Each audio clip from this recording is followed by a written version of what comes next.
जीत आपकी, जिसके लेखक हैं शिव खेरा। आप सुन रहे हैं फ्री बुक हब। अगर अब तक आपने पीछे के पार्ट नहीं सुने हैं तो प्लीज़ उनको प्लेलिस्ट में जाके सुन सकते हैं, या ऊपर आई बटन पे भी जाके सुन सकते हैं। तो स्टार्ट करते हैं आगे का टॉपिक। घटिया दर्जे के आत्मसम्मान को जन्म देने वाली वजह, causes of low self esteem.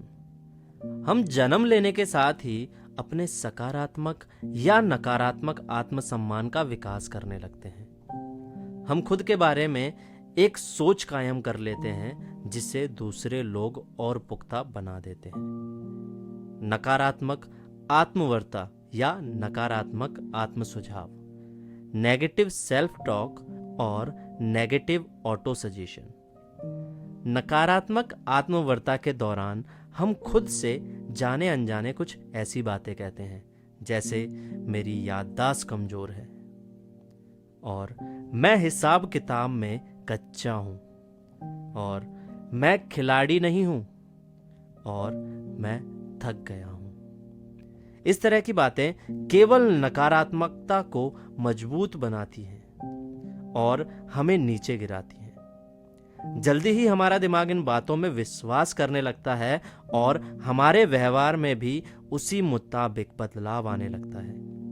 ये बातें अपने आप हकीकत बन जाने वाली भविष्यवाणियों का रूप ले लेती हैं। वातावरण, इन्वायरमेंट, जो कि घर से शुरू होता है। माँ बाप अपने बच्चों को सबसे बड़ा तोहफा दे सकते हैं, वह है अच्छी बुनियाद।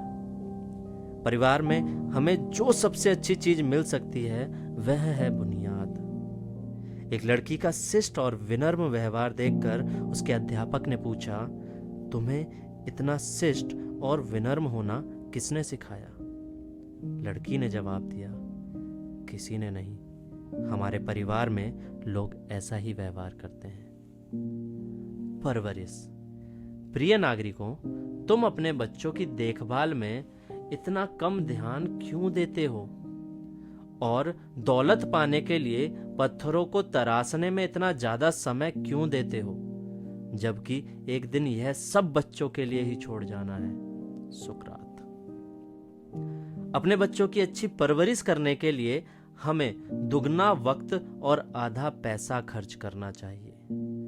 कम उम्र में कुछ सीखने में उतनी तकलीफ नहीं होती जितनी कि बड़े होकर अनजान बने रहने में होती है। ऊंचे दर्जे के स्वाभिमान वाले माँ बाप अपने बच्चों में आत्मविश्वास, ऊंचे दर्जे का स्वाभिमान और सकारात्मक धारणाएं यानी कॉन्सेप्ट्स, विश्वास और मूल्य यानी वैल्यूज को विकसित करते हैं। इसका उल्टा भी उतना ही सही है। अच्छे माँ बाप का मिलना हमारी विरासत की बहुत बड़ी देन होती है। धोखाधड़ी वाले कामों में जुड़े माँ बाप दुर्भाग्य से भावी पीढ़ियों के लिए बुरे उदाहरण पेश करते हैं। हमारे आदर्श या सलाहकार हमारे माँ बाप, संबंधी, शिक्षक या ऐसी कोई भी व्यक्ति हो सकता है जिसकी हम काफी इज्जत करते हैं। अपने जीवन की शुरुआती दिनों में बच्चे उन लोगों से प्रेरणा लेते हैं जो ओहदेदार और असरदार होते हैं। बड़े होकर हम अपनी सुपरवाइजरों और मैनेजरों को आदर्श के रूप में देखते हैं। नन्ही आंखों के घर में। अगर आपने अभी तक फ्री बुक हब को सब्सक्राइब नहीं किया है तो अभी सब्सक्राइब करें। धन्यवाद। नन्ही आंखों के घेरे में।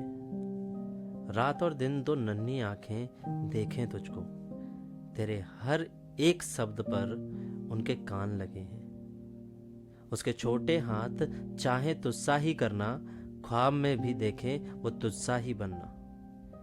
सबसे बुद्धिमान तुम उसके आदर्श बने हो, रत्ती भर संदेह नहीं है उनको तुझ पर। भक्ति भाव से करता वो विश्वास है तुझी पर, तेरी कथनी करनी ही सवार है उस पर। तुझसा गर वो कहे करेगा, तभी तो बन पाएगा तुझसा। आश्चर्यचकित वो नन्हा मुन्ना करे, अटूट विश्वास है तुझ पर। उसकी आंखें तुझे दिन रात ताके हैं, बनाए रहा अपनी निर्णय कर्म से, उसके लिए जो इंतजार में है बड़ा होकर तुझसा बनने की। अगले अध्याय में मैं आपको बताऊंगा बच्चे बिगड़ैल क्यों बनते हैं। धन्यवाद। अगर आपको ये बुक फ्री में चाहिए तो हमारे पेज पर डीएम कर सकते हैं और अधिक जानकारी के लिए डिस्क्रिप्शन में जा सकते हैं। नेक्स्ट पार्ट के लिए राइट वाली वीडियो पर क्लिक करें और बुक की प्लेलिस्ट के लिए लेफ्ट वाली वीडियो पर क्लिक करें और चैनल को सब्सक्राइब करना ना भूलें। वीडियो को लाइक शेयर करें। फ्री बुक हब सुनने के लिए धन्यवाद।